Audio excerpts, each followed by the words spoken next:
There's something strange happening with orbs and UFOs over the ocean. Is there a demonic connection? In this video, we'll look at footage, some old, some new, of orbs using the oceans as a form of cover. There's also a recent update on what the Tic Tac UFO incident actually was. We have new, absolutely insane UFO footage, and an alleged creature caught on a doorbell camera. We'll look into if this connects to the Marine Kingdom theory, the false god Dagon, and most importantly, Jesus Christ's power over the waters and everything in them. Factions of the US government know that there's unknown entities and forces in and around the oceans, and this information is becoming more mainstream. This has been occurring for at least 3 years around military bases. Why can't we do more about it? Word on the street is that these objects appear to be coming from over the ocean. There's senior congressmen, there's Coast Guard personnel, there's law enforcement. They're seeing a large number of these come from somewhere over the ocean. I don't know if that means necessarily they're popping out of the water physically, or if they're coming from some unknown location in the water and then proceeding over the coast. I get this email on the Navy's secret network, SIPRNet, and it's from my boss's operation officer. I was reporting to a 4-star admiral, U.S. Fleet Forces Command. His operations officer was a 2-star. And the email was sent to all the subordinate commanders. This is at least 20 flags and SESs. All the deputies are copied on it. And the title of it is Urgent Safety of Flight Issue, all caps. The body of the email said, "If any of you know what these are, tell me ASAP. We are having numerous near midair collisions, and if we don't stop it, we're gonna have to cancel the exercise." And attached to the video was the now famous leaked Go Fast video. Why are you focusing on underwater stuff? Yeah, well, first off, we know we see them in the water too. How many encounters have we had of UAP, UFO activity in the water? The last example that I saw was from the USS Omaha, and there's other examples too. Classified examples I can't talk about, but confirmation that we see these things underwater. Do you think there's different kinds?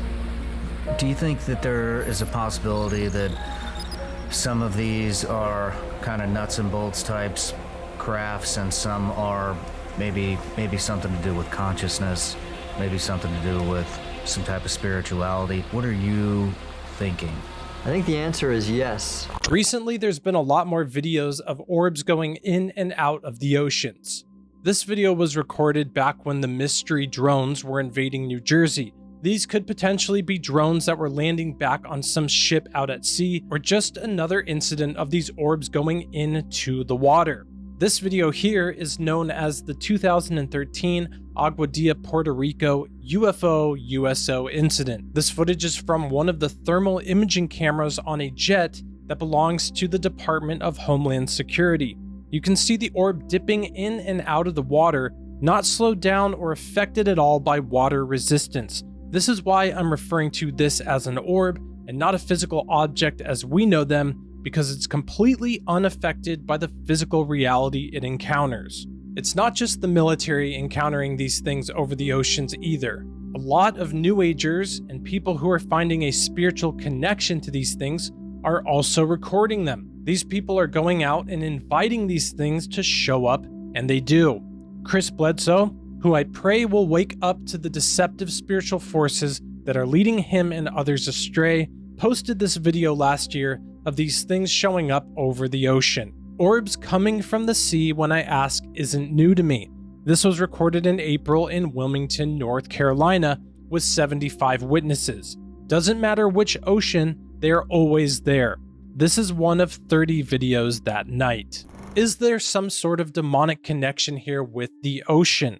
A lot of people would say yes, referencing the theory of Satan's Marine Kingdom. It's important to note that there is no biblical reference to a marine kingdom existing. We'll look at some of these Bible verses that people use for that theory and try to understand what God is really telling us. One of the most interesting verses, in my opinion, is in the book of Job. The dead tremble, those under the waters and those inhabiting them. The Douay Rheims Bible translated as, "Behold, the giants groan under the waters, and they that dwell with them." The Young's literal translation says, The Rephaim are formed beneath the waters, also their inhabitants. The Strong's Concordance for that word is ghosts of the dead, shades, or spirits. But when you take all the other verses in the Bible in account here, it appears that this is referencing the dead and the spirits who have gone down into hell, which is below the waters. Here are two more of the most common biblical references to the theory of Satan's marine kingdom. So the demons begged Jesus, "If you drive us out, send us into the herd of pigs." "Go," he told them. So they came out and went into the pigs, and the whole herd rushed down the steep bank into the sea and died in the waters. When an unclean spirit goes out of a man, he goes through dry places, seeking rest, and finds none. These verses are interesting, but to definitively say these reference a marine kingdom ruled by Satan is not a fair assessment. The pigs could have just sought the first way to die and then roam around for another host. Mark 9 tells us of another demon who was trying to drown its host simply for the purpose of destroying the person. Jesus asked the boy's father, "How long has this been with him?" "From childhood," he said. "It often throws him into the fire or into the water, trying to kill him. But if you can do anything, have compassion on us and help us." In reference to the other verse of the demons in dry places, this could just be symbolic of a demon finding no rest until it returns to the person it was cast out of. The following verse after that dry places reference goes on to say this. Then he says, "I will return to my house from which I came, and when he comes, he finds it empty, swept, and put in order." In this case, we don't think of the demon going to an actual house. We don't say that Satan has a house kingdom. This is obviously symbolic of the person. Similarly, Jesus could have just been using an analogy to the dry places as the demon not being able to find someone, and therefore it was in a sort of famine or dry place. I've also heard teachings that the marine kingdom demons from the demoniac that Jesus was about to deliver sent the storm that Jesus calmed on the sea. First off, there's no biblical evidence for this at all. The only claim that I've heard people say in support of this is that Jesus would never rebuke a storm that God created. But this actually doesn't add up biblically when we look at Mark chapter 11. Here we see Jesus curse a fig tree that wasn't in season because it didn't have figs. Now in the morning, as they passed by, they saw the fig tree dried up from the roots. And Peter, remembering, said to him, "Rabbi, look, the fig tree which you cursed has withered away." Obviously, God made that fig tree, and the Bible is clear that God is in control of the weather and nature as well. Whatever the Lord pleases, he does, in heaven and in earth, in the seas and in all deep places. He causes the vapors to ascend from the ends of the earth. He makes lightning for the rain. He brings the wind out of his treasuries. The Leviathan is another force often referenced in the marine kingdom theory. When we look at what the Bible says, the most detailed description we get of Leviathan is in Job 41. This describes a real creature. It has tightly sealed scales, breathes fire and smoke, terrifies even the mighty, and no weapon can defeat it. The reference to Leviathan in the book of Isaiah may be more of a spiritual description, echoing God defeating the dragon in Revelation. In that day, the Lord will punish Leviathan the fleeing serpent, Leviathan the twisting serpent, and he will slay the dragon that is in the sea. But once again, the Bible makes no reference to Leviathan being some sort of demonic spirit or host of demonic spirits that are connected to the water. To me, it's really important to not create huge spiritual concepts and beliefs that are very in-depth off of things that aren't even described or mentioned in the Bible. We also shouldn't be giving Satan more authority than he has. He doesn't have kingdoms in every dimension. He may manifest different spiritual forces in different areas and dimensions, but he is no king. He's in torment, lost, and angry. He's not ruling over multiple dominions. This is why when he gets more authority to lead the nations astray in the book of Revelation, he goes on in full force because he knows that his time for more power is short. Jesus Christ is the Lord of Lords and King of Kings. Everything is under his authority and command. Happy is he who has the God of Jacob for his help, whose hope is in the Lord his God, who made heaven and earth, the sea, and all that is in them, who keeps truth forever. The sea is his, for he made it, and his hands formed the dry land. The earth itself and the enemies of God are literally Jesus' footstool. Jesus demonstrated his dominion over creation and the sea during his time on the earth. Then he saw them straining and rowing, for the wind was against them. Now about the 4th watch of the night he came to them, walking on the sea, and would have passed them by. So the men marveled, saying, "Who can this be, that even the winds and the sea obey him?" We see another demonstration of God's power over everything in his dealings with the false god Dagon. Dagon is a false god deity in ancient mythology, primarily associated with the Philistines and the Babylonians. He's often depicted as a half-man, half-fish figure, which symbolizes fertility and the sea. Dagon was worshipped for his connection to crop fertility and marine activities. 1 Samuel chapter 5 shows us the awesome power of God in the presence of these false gods. Then the Philistines took the ark of God and brought it from Ebenezer to Ashdod. When the Philistines took the ark of God, they brought it into the house of Dagon and set it by Dagon. And when the people of Ashdod arose early in the morning, there was Dagon, fallen on its face to the earth before the ark of the Lord. So they took Dagon and set it in its place again. And when they arose early the next morning, there was Dagon, fallen on its face to the ground before the ark of the Lord. The head of Dagon and both the palms of its hands were broken off on the threshold. Only Dagon's torso was left on it. Therefore neither the priests of Dagon nor any who come into Dagon's house tread on the threshold of Dagon in Ashdod to this day. Something strange is happening in our oceans. When you know the one who made them, the one who calms them, and the one who can walk on them, there is nothing to fear. The Bible gives us no descriptions of a spiritual connection to a marine kingdom. But what the Bible does tell us is that there's a great deception coming upon the earth, and many people will believe the lie. There are principalities and powers, spiritual hosts of wickedness in the heavenly places, and Satan is the prince of the power of the air. I believe the evidence is clear that the UFOs, orbs, and drones are connected to this deception, as well as those manifestations of Satan's power that the Bible describes to us. We wrestle not against flesh and blood, but against these spiritual forces. These manifestations sometimes use the ocean as cover. They sometimes disappear into the stars or just flat out disappear into nothing. Something is going on here, and it is evil. But biblically, we can't say that this is connected to a marine kingdom that is demonic.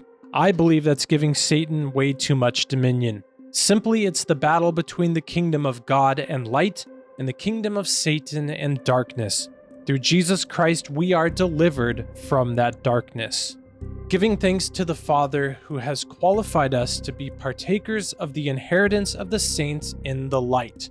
He has delivered us from the power of darkness and conveyed us into the kingdom of the Son of his love, in whom we have redemption through his blood, the forgiveness of sins. There's been recent news in the past few days of a potential alien threat that could come upon the earth in just months, and I believe this is all fitting in perfectly with the great deceptions that we are told are coming. From the New York Post. It's got aliens. Possibly hostile alien threat detected in unknown interstellar object, a shocking new study claims. New York Post says, a mysterious intergalactic object could potentially be a hostile alien spacecraft that's slated to attack our planet in November, according to a controversial new study by a small group of scientists. The consequences, should the hypothesis turn out to be correct, could be potentially dire for humanity. You think? The book of Revelation says that multiple kingdoms give their power over to Satan in the last days. Is this why America has so many UFO encounters in relation to other nations? Maybe they are one of those kingdoms. This former White House employee claims that people within the US government are in fact involved with the kingdom of darkness. I think you have intergenerational pools of capital And right now they are over influenced by occult. So I think you have interdimensional intelligence, which is operating demonic intelligence. Interdimensional demonic intelligence. Yeah. Yeah. So I think this thing about good and evil is real. And I can't find it anymore. I found it once. There were in the 30s, a British physicist got up and said, we are being manipulated from other dimensions by intelligent beings from other dimensions. So I think, if you study Christianity and you read the Bible, you're dealing with both divine intelligence and demonic intelligence. And I think too much of the leadership has gotten deeply involved in the occult and demonic kinds of intelligence. This may be how the US government has created some of these UFOs that we've seen. It may not be from back engineering crafts like they're telling us now, but from getting fallen knowledge about how to manipulate space. The same type of knowledge that the fallen angels either gave or demonstrated with the ancients in the past, helping them build impossible megalithic structures. We have all these reports of drones, and I guess I would let you know that a client of mine is going to be coming out with some information to contest some things said by Tim Phillips and others with respect to the drones. I do believe that the United States does have a highly advanced drone program. The question is where did that technology come from? What I was told, and I'm reasonably sure that this is the case, is that the Tic Tac was being operated by Lockheed Martin. And it's conceivable that that was being operated neuromeditatively, psionically, by a human psionic, which is what I understand is the way that these retrieved non-human craft are being operated. For one reason or another, these orbs, manifestations, created crafts, whatever they are using the oceans, and the United States government is admitting this and now talking about this in US hearings. And so are there any accounts of UAPs emerging from or submerging into our water, which could indicate a base or presence beneath the ocean's surface? I don't know about a base, but as I mentioned, I had a different source entirely describe this pretty extraordinary footage that exists of orbs, of an orb coming out of the ocean and being met by another orb. And it seems like there's still some questions that we need answers to, and we will not relent until we get those to the American people. This phenomenon is definitely playing into the mainstream narrative for one reason or another. The types of control and deception that could be implemented with this stuff is tremendous. We're seeing more and more high quality footage of these things. The stage is definitely being set for a great deception. This footage was published at the beginning of July. It's known as the Mosul Orb, where we see this craft or orb, which was seen over Iraq during an active combat situation. This newly declassified Department of Defense video is from the Middle East as well, known as the Middle East Red Balloon from 2024. This is close to the types of manifestations or creations that people are also referencing as a jellyfish. The All-Domain Anomaly Resolution Office, or AARO, has come out and said that this footage is actually of a balloon. Jeremy Corbell and George Knapp also released this footage recently, also from the Middle East as well, Afghanistan and Pakistan border. This is from 2020, where we can see a very clear disc-shaped object. Something's not only happening over the oceans, but in the Middle East as well. It's not just military footage that's being released either. Citizens are getting more incredible videos recently too. It appears to me the spiritual veil is thinning more and more. The spiritual wickedness in the heavenly places is manifesting in our reality, and that very well could be what this next video has captured. I'm Boston 25 News reporter Alyssa Azara in Pembroke, where a woman says she was enjoying the pool Wednesday night when she saw a strangely shaped and unfamiliar object falling from the sky just over there. The whole thing now caught on video. Then I look up here to the sky, I see something falling down, so I pulled out my phone and I zoomed in, and it was right about there. Colleen McCormick was out by her hot tub around 9 Wednesday night when she says she saw something strange and unfamiliar up above. I see something falling down from the sky. It had blinking lights and looked like it was on fire or something. and it was just coming down really fast. I had no idea what it could have been. McCormick captured this 8-second video from her backyard showing an unidentified object headed straight down. There's like 3 things, so it looks like it's fire or a big light. Expecting to hear a loud boom of some sort, she ran to the front of her home to hopefully capture the landing. And my heart was pounding because I just looked up. I'm like, oh God, like what is about to happen right now? But McCormick says the blinking object quickly vanished from her view. It seemed like it was coming down like so fast. It was just like, it knows what it's doing. It just goes like that. I don't know, it's weird. With having never seen something like it before, McCormick's mind went racing. Like I thought it was like some explosive, I don't know, like hopefully I'm not the only one that saw this. I'm not going crazy, like I didn't see things, but I got it on video, so I'm like, I did definitely see something. Now, the FAA was not able to comment on the video McCormick took, but they said they did not get any reports of debris in the area. Both Pembroke Fire and police said the same thing. This next video was taken in June, where a creature was recorded on a camera. This reminds me of the event from Las Vegas a few years ago, where we still have no answers of the family who encountered entities on their property. I'm not sure what to believe about this one, whether a hoax or true, but you can watch the footage and judge for yourselves. Plenty of paranormal questions after a mysterious figure was spotted near a home in Compton. Take a look at this. Look at the right corner of your screen here. Ring video from Jessica Ortiz's home camera caught someone or something walking by her home. She said this happened around 1 a.m. on June 5th. Jessica said her 2 other cameras didn't catch anything and her neighbors didn't notice anything either. I was sitting in my son's room with my son. We were staring at each other like, what do we do? We didn't even know what to do. Like, I'm not going to call the police. I'm not going to go outside. I guess I'm going to have to live with the doubt because I'm not checking. Whether that's real or fake, what we do know is that the kingdom of darkness is real, and it will deceive people more and more as we head into the future. But the kingdom of light, with King Jesus ruling over it, has all the power. It is so much better and so much more powerful, the two cannot even be compared. Give no place for the kingdom of darkness. Submit yourselves to God, resist the devil, and he will flee from you. Choose to live under the only kingdom with true power, the kingdom of light, ruled by the King of Kings and Lord of Lords, Jesus Christ. To open their eyes, in order to turn them from darkness to light, and from the power of Satan to God, that they may receive forgiveness of sins and an inheritance among those who are sanctified by faith in me.